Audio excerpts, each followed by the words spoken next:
মুখ্যমন্ত্রীর বাড়িতে জুনিয়র ডাক্তারদের বৈঠক শেষ হয়ে গেছে বলে জানা যাচ্ছে। প্রায় 2 ঘন্টা পরে এই বৈঠক শেষ হয়েছে। যে ছবি আমরা দেখতে পাচ্ছি, জুনিয়র ডাক্তারদের সঙ্গে মুখ্যমন্ত্রীর বৈঠক শেষ।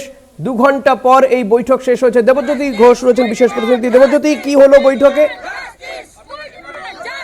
মুহূর্তে কিন্তু বৈঠক হয়েছে, কারণ যে বাসটি করে জুনিয়র চিকিৎসকরা এসেছিলেন, অর্থাৎ আন্দোলনকারী চিকিৎসকরা এসেছিলেন, তারা কিন্তু সেই গাড়িতে কিন্তু মুখ্যমন্ত্রীর যে বাসভবন, সেই বাসভবনের সামনে নিয়ে যাওয়া হচ্ছে।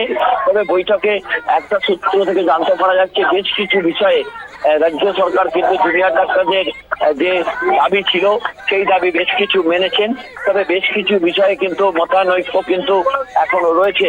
তবে আর কিছুক্ষণ অপেক্ষা করতে হবে পূর্ণাঙ্গ রিপোর্ট জানতে গেলে, কারণ এই মুহূর্তে জুনিয়র চিকিৎসকরা তাদের কিন্তু সংবাদ মাধ্যমের সামনে তারা আসবেন কিনা তা নিয়ে একটা প্রশ্ন উঠছে।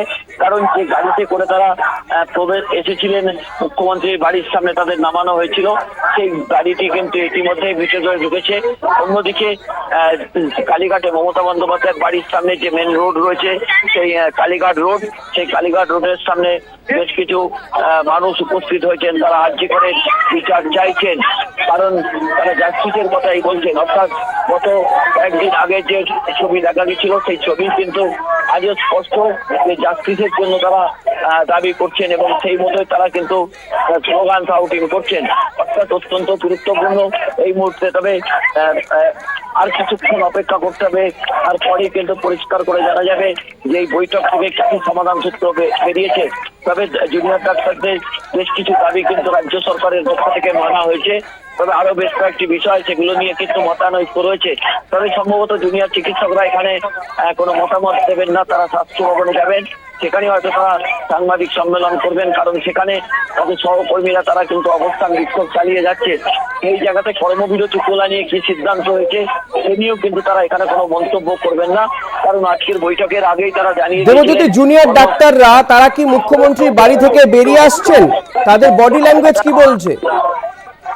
দেখো, বেশ কিছুটা দূরে কিন্তু মমতা বন্দ্যোপাধ্যায়ের বাড়ি, এবং সেখান থেকে কিন্তু যেটুকু খালি চোখে দেখা যাচ্ছে যে তারা মুখ্যমন্ত্রীর বাড়ি থেকে বেরিয়েছেন, এবং সেই বাসও কিন্তু ভেতরে প্রবেশ করেছে। তবে এই মুহূর্তে দ্বিপাক্ষিক যে আলোচনা হয়েছে, সেই আলোচনায় বিষয়বস্তু কিন্তু জানা এই মুহূর্তে কার্যত অসম্ভব।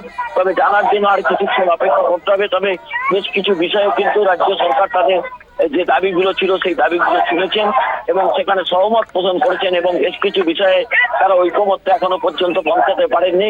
তবে আর কিছুক্ষণ অপেক্ষা করতে হবে, তখনই পরিষ্কার করে জানা যাবে যে এই একটা প্রায় 2 ঘন্টা 5-7 মিনিট ধরে যে বৈঠক হলো, সেই বৈঠকে কি কি রফাসূত্র বেরোলো বা কর্মবিরতি কবে থেকে প্রত্যাহার হবে, সে নিয়েও কিন্তু আর কিছুক্ষণ অপেক্ষা করতে হবে, তারপরেই কিন্তু বোঝা যাবে। ঋষিকেশ, ধন্যবাদ। আপাতত দেবজ্যোতি কথা বলছিলাম প্রতিনিধি দেবজ্যোতি ঘোষের সঙ্গে।